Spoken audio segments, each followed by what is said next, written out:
The old mirror in the attic had always unsettled Emily. She never asked why it was there, but her grandmother had warned her not to touch it. It's been in the family for generations, she would say. You don't mess with what you don't understand. One rainy afternoon, Emily found herself alone in the house. Her grandmother had gone out for errands, leaving her with the eerie silence that always seemed to cling to the old walls. Curiosity tugged at her. The attic door creaked open as she ascended the narrow staircase. The mirror was just as she remembered, tall, framed in dark, carved wood, its surface cloudy with age. She hesitated, but something in its reflection seemed to call to her. The dusty surface gleamed faintly, almost inviting. With trembling hands, Emily wiped away the grime, revealing her own reflection staring back at her. It was just her, except her reflection looked off. Her eyes, once a calm brown, now seemed darker, almost hollow, and her expression, it was a smile, but not one she recognized. Before she could pull away,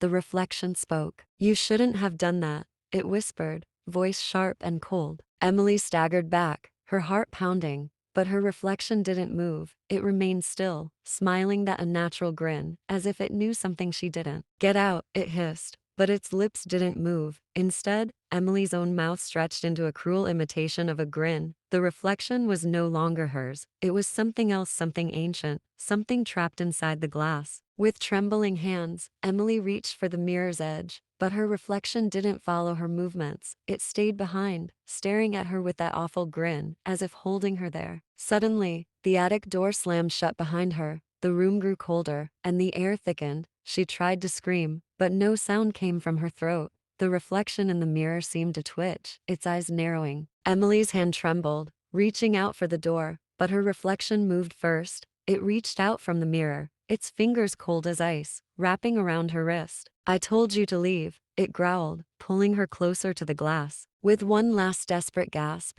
Emily's body was sucked into the mirror, her reflection taking her place. And somewhere, deep inside, she could hear the faintest whisper, "Welcome home."